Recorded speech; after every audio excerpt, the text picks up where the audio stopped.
La Voz de América presenta.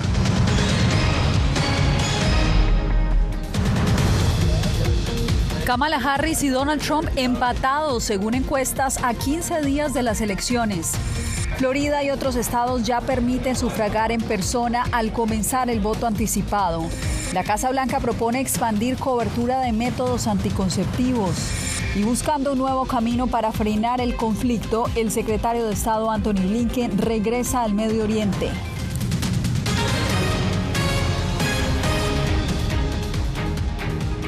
Bienvenidos, los saluda Yasmín López. Comenzó la cuenta regresiva para las elecciones presidenciales aquí en Estados Unidos. Solo quedan 15 días para el 5 de noviembre. Kamala Harris y Donald Trump están utilizando sus últimos recursos para captar el voto de los indecisos en los estados clave, que finalmente son los que determinan el resultado de los comicios. Carolina Valladares ha estado siguiendo de cerca ambas campañas. Carolina, ¿cuál es la agenda de hoy de los candidatos?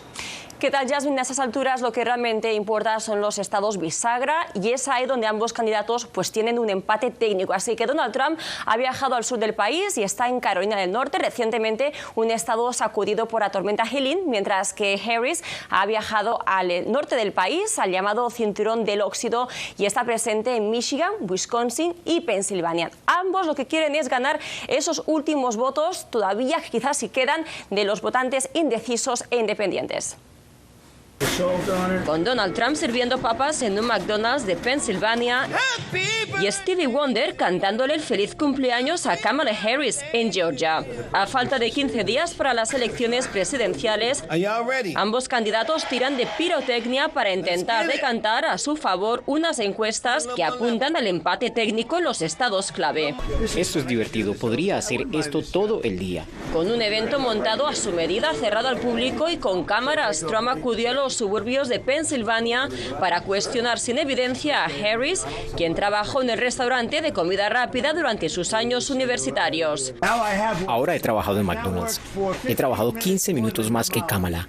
Ella nunca trabajó aquí.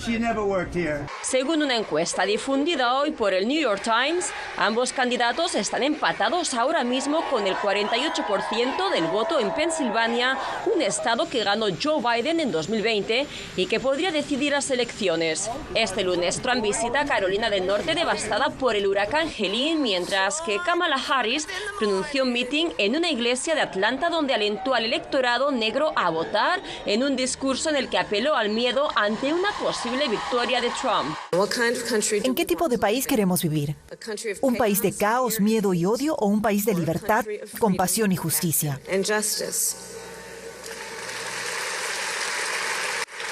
Y lo mejor de vivir en una democracia es que nosotros, el pueblo, tenemos el poder de responder esa pregunta. La demócrata visita hoy Pensilvania, Michigan y Wisconsin, sumándose a la exrepresentante republicana Liz Cheney para cortejar a los independientes y republicanos indecisos.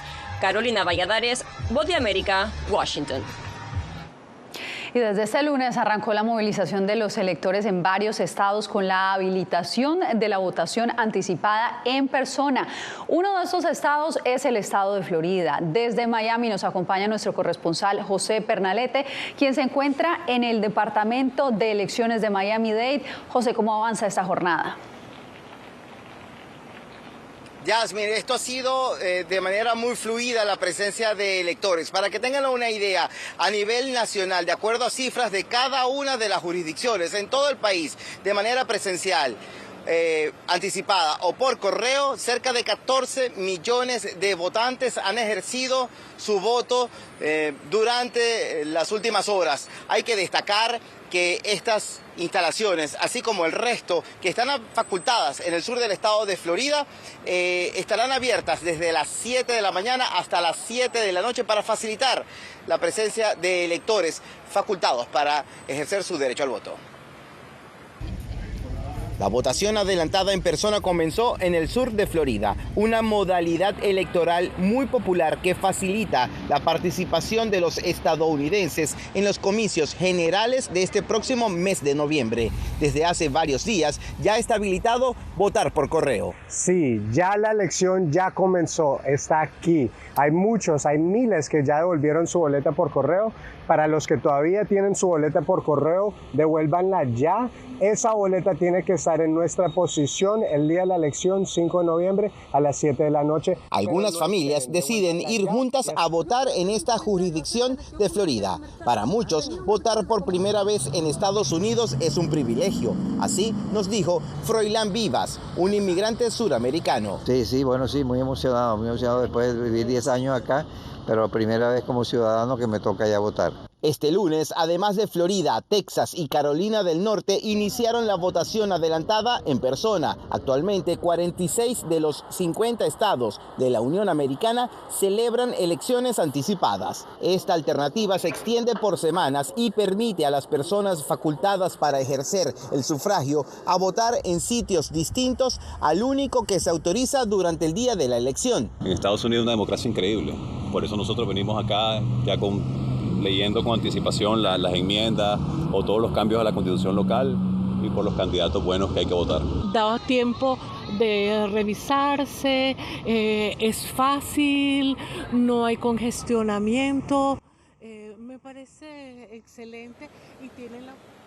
El Departamento de Elecciones del Condado de Miami-Dade habilita más de 30 sitios para la votación adelantada, la votación anticipada de manera personal, con la asistencia de quien incluso lo requiera. Además, en el sur de Florida, no solamente el condado de Miami-Dade, sino también el condado de Broward y el condado de Monroe están adelantando también la modalidad del ejercicio del voto. Nuevamente contigo, Yasmin. Así es, José, quedamos atentos al desarrollo de estos comicios y en el marco de estas elecciones, víctimas de tiroteos y también los propietarios de armas tienen opiniones opuestas sobre cómo el próximo presidente podría abordar el problema de la violencia armada en el país. Verónica Valderas Iglesias nos presenta el informe desde Milwaukee, Wisconsin.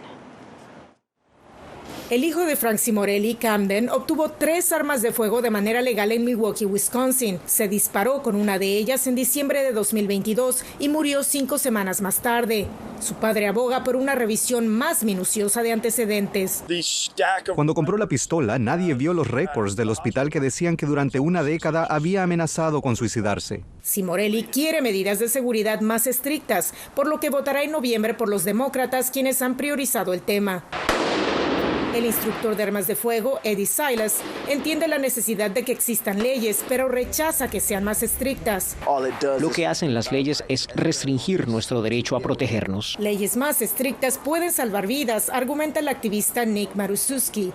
Abogamos por las leyes de riesgo extremo que permiten quitar las armas a los individuos que representan una amenaza para sí mismos o los demás. La vicepresidenta, Kamala Harris, dice que las aprobará si es electa presidenta.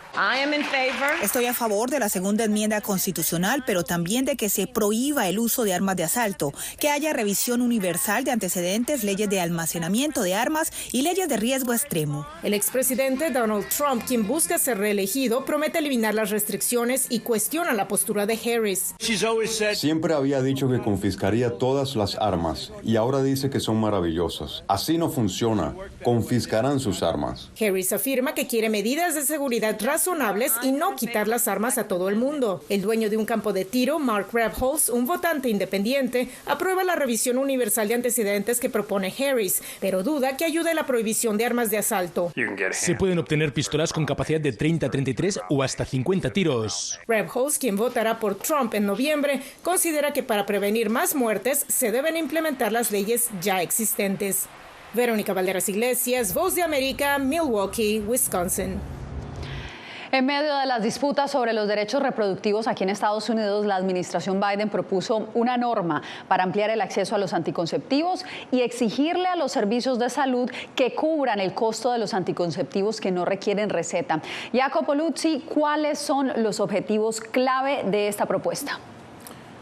Bueno, Yasmín, empezando, esta propuesta llega apenas 2 semanas antes de las elecciones y la administración Biden sostiene que la amenaza a los derechos reproductivos se extiende más allá de la decisión de la Corte Suprema de 2022, que recordamos eliminó el derecho nacional al aborto. Para la Casa Blanca, el objetivo clave es que las estadounidenses sobre todo, no paguen para los métodos anticonceptivos en este país.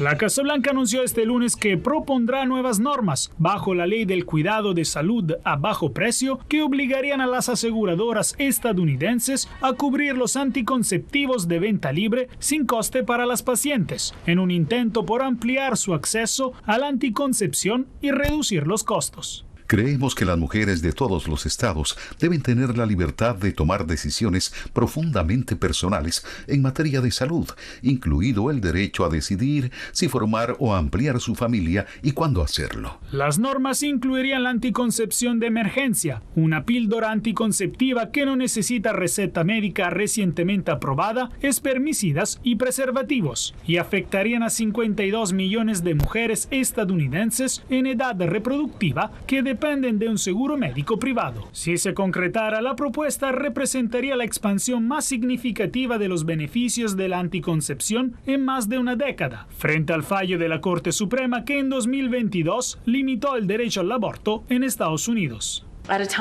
En un momento en el que el acceso a los métodos anticonceptivos está bajo ataque, el presidente Biden y la vicepresidenta Harris seguirán luchando para proteger el acceso a la atención sanitaria reproductiva y pedirán al Congreso que restablezca la protección del derecho al aborto en la ley federal. La ley del cuidado de salud a bajo precio, aprobada por el presidente Barack Obama en 2010, exige que la mayoría de los planes de salud privados cubran la anticoncepción sin costos compartidos. Sin embargo, la disposición se aplica solo a las píldoras anticonceptivas recetadas. Al cabo de 60 días para recibir comentarios del público, la propuesta entrará en vigor. Las encuestas han revelado un amplio apoyo bipartidista al acceso a la anticoncepción. Tras el fallo de la Corte Suprema en 2022, los demócratas, Yasmín, comenzaron a impulsar una legislación para consagrar el derecho a la anticoncepción en la ley estatal o federal. Los republicanos han votado sistemáticamente en contra de tales medidas. Te agradezco, Jacopo, por el reporte. Nosotros cambiamos de información porque aumentan las tensiones en el Medio Oriente tras los nuevos ataques de Israel en Beirut. Aliados de ambas partes refuerzan los llamados a la calma, como nos informa Laura Sepúlveda.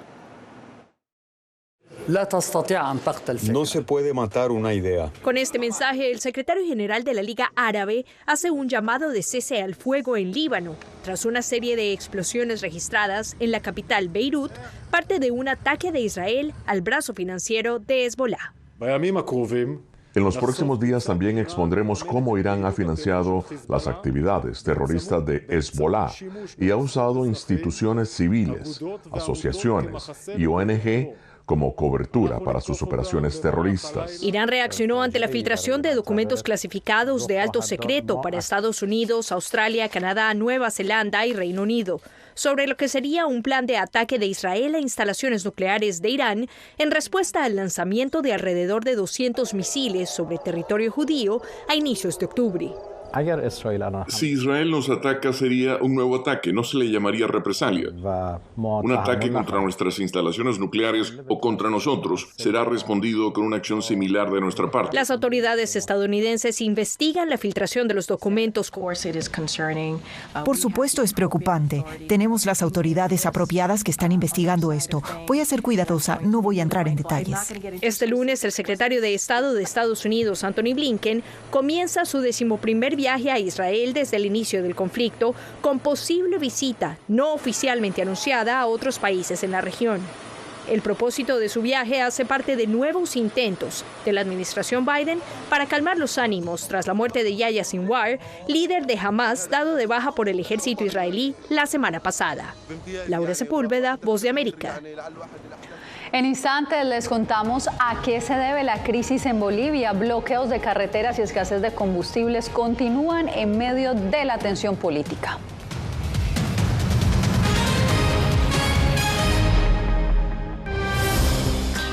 En el mes de la concientización del cáncer de mama tenemos una invitada muy especial con la cual vamos a compartir su experiencia, donde nos va a contar un poco cómo enfrentar un diagnóstico de cáncer. No es fácil, los medicamentos, los procesos, no sabes qué sigue. Mi vida ha cambiado radicalmente. El diagnóstico y el autoexamen ayuda muchísimo. Muchas personas están muy pendientes de mí y eso me ha ayudado muchísimo a seguir adelante.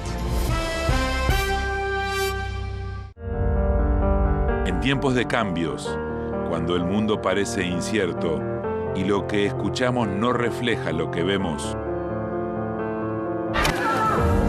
buscamos la verdad. A través de la pantalla de la máquina. Cuando nos cuentan solo una parte de la historia, perdemos la confianza. En momentos de crisis, nuestros sueños, esperanzas y deseos de un mejor mañana dependen de una prensa libre. En La Voz de América te traemos las historias que la gente se arriesga a ver. Conectamos el mundo y lo unimos con la verdad.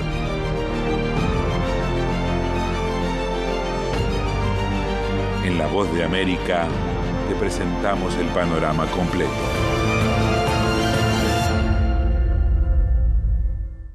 Soy Diva Lizette Cash, periodista y presentadora de La Voz de América. Ir más allá de la noticia, escuchar las voces de las minorías y de las comunidades más vulnerables para informar sobre sus necesidades y logros es mi pasión. Económicas se ven obligadas. Desde Washington, visibilizar la diversidad étnica de Estados Unidos y de la comunidad hispana es parte de una pasión que compartimos en La Voz de América, donde la prensa libre importa.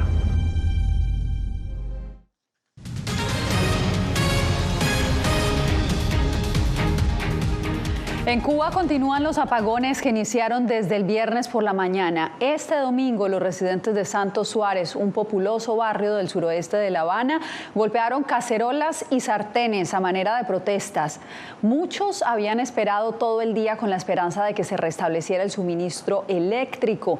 Este apagón es considerado el peor de Cuba en 2 años desde que el huracán Ian tocó tierra como tormenta en 2022 y dañó instalaciones eléctricas.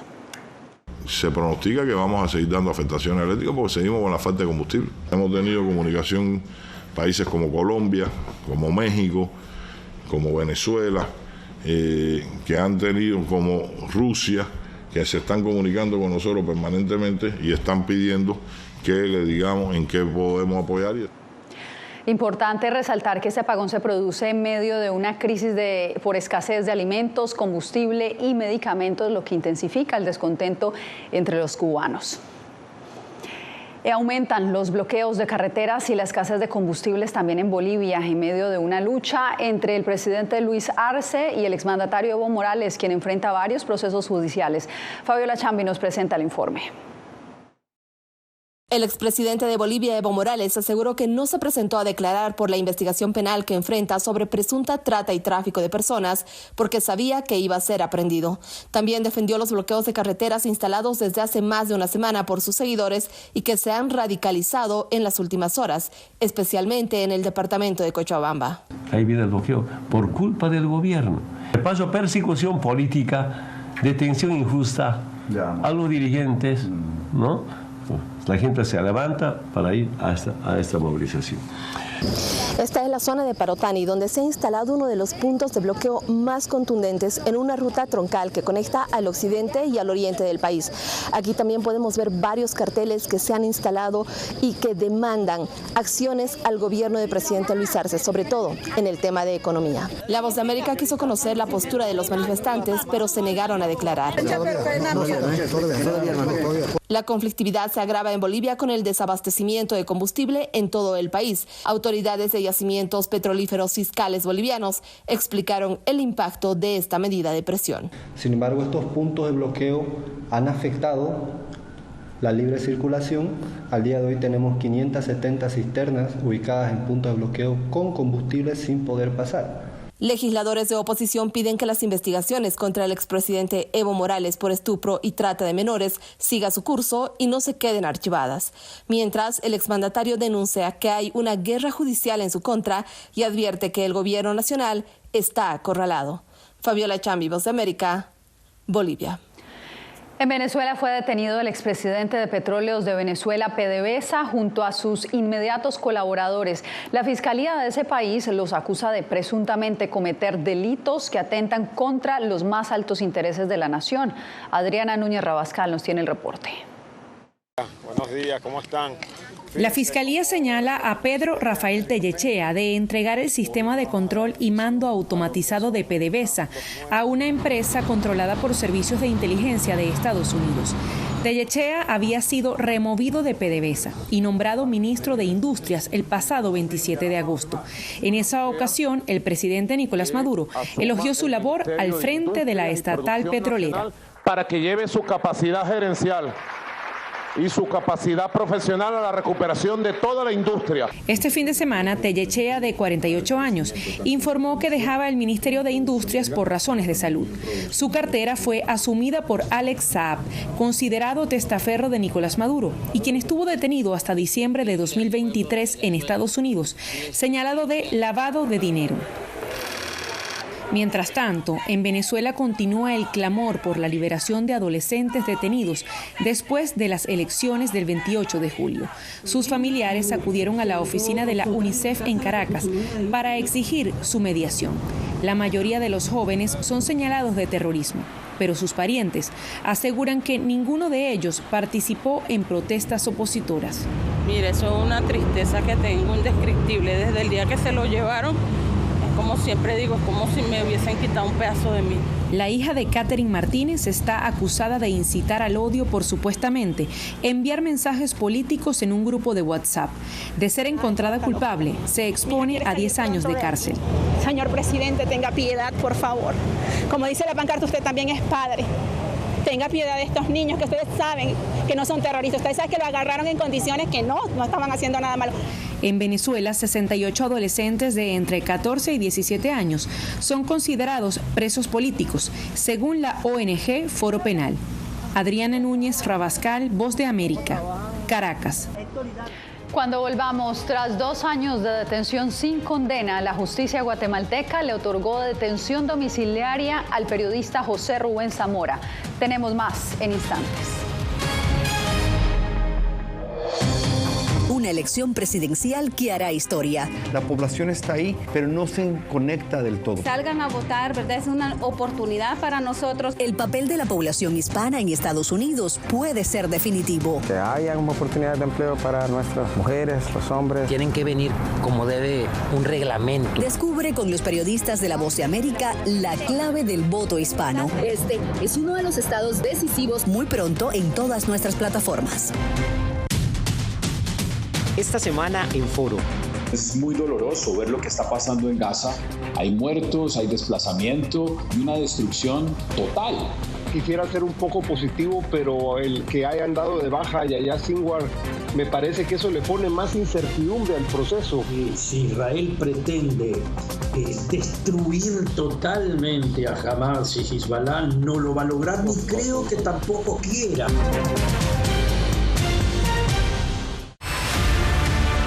No concibo una democracia sin periodistas. El libreto manda a un conflicto constante con la prensa independiente, con los medios de comunicación. Periodismo, la prensa libre importa. Una coproducción de La Voz de América con nuestras afiliadas en la región. Se ejerció esta profesión con mucho miedo. ¿Cuántos periodistas van muertos ya? Por decir la verdad. Disponible en vozdeamerica.com.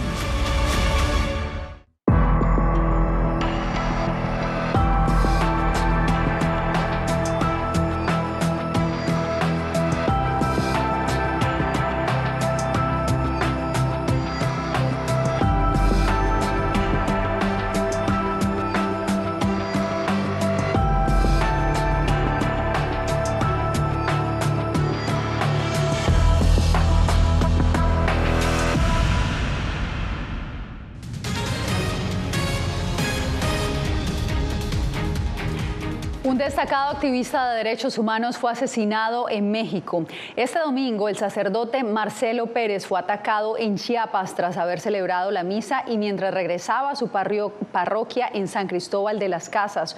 2 hombres en motocicleta dispararon contra su vehículo, según informaron las autoridades locales. Pérez, conocido por sus denuncias contra el narcotráfico en la región, había recibido reconocimiento internacional por su labor. La ONU condenó su asesinato y exigió una investigación exhaustiva, mientras que la presidenta Claudia Sheinbaum anunció que su gobierno ya había iniciado indagaciones y se comunicó con autoridades católicas. Después de 800 días en detención, un juez guatemalteco autorizó el arresto domiciliario para el periodista José Rubén Zamora.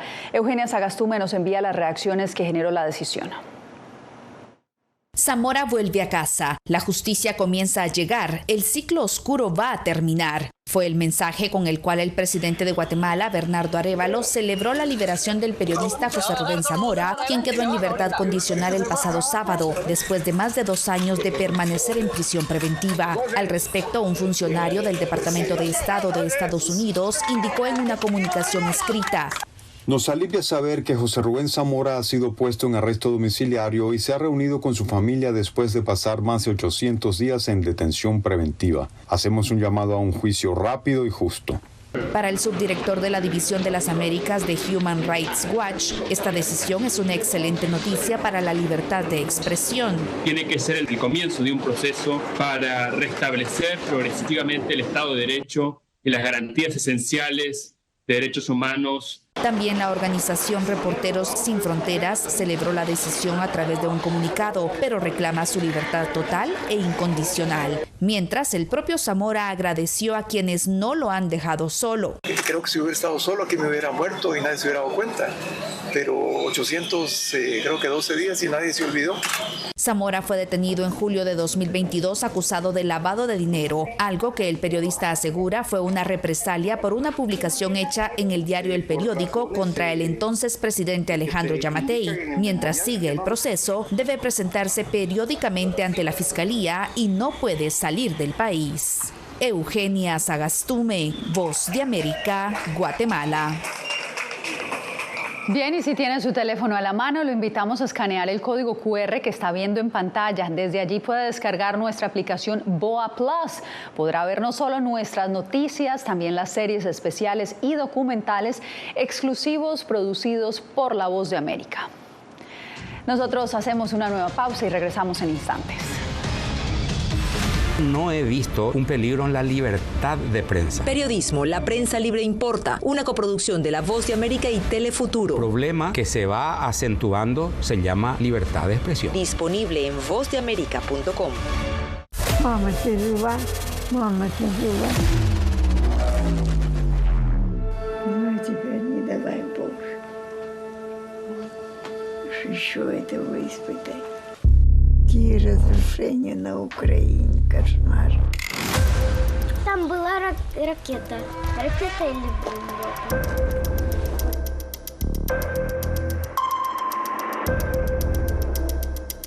Я сподіваюся, що якщо через декілька років буде дивитися, війна все ж таки закінчиться. Ми перестали боятися. Ми свою молодість не повернемо. Предположим, непредсказатель.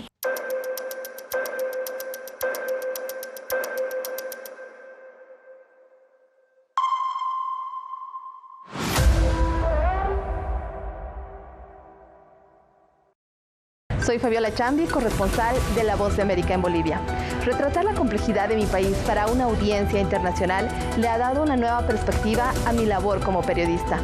Desde esa mirada descubro en el día a día que el trabajo que realizo en La Voz de América me ha permitido dar vida a los valores del periodismo profesional. Aquel que les informa a ustedes, nuestras audiencias, con balance, precisión y profundidad.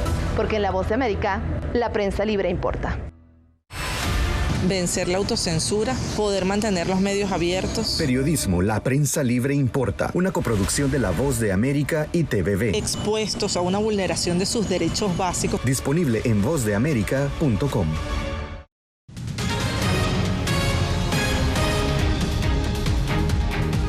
El pueblo mexicano de Atlixco se alista para el Día de los Muertos. 14 catrinas gigantes elaboradas por 70 artesanos se pueden ver desde ya en diversos lugares del pueblo en la 4ª edición del Valle de las Catrinas. Este año el tema fue Personajes históricos mexicanos, en donde exaltan héroes desde la conquista de México por los españoles hasta la guerra revolucionaria a principios del siglo XX. 6 de estos esqueletos viajarán a ciudades como Roma, Nueva York, Boston y Los Ángeles. Así nos despedimos. Nos vemos mañana en una nueva edición del Mundo al Día.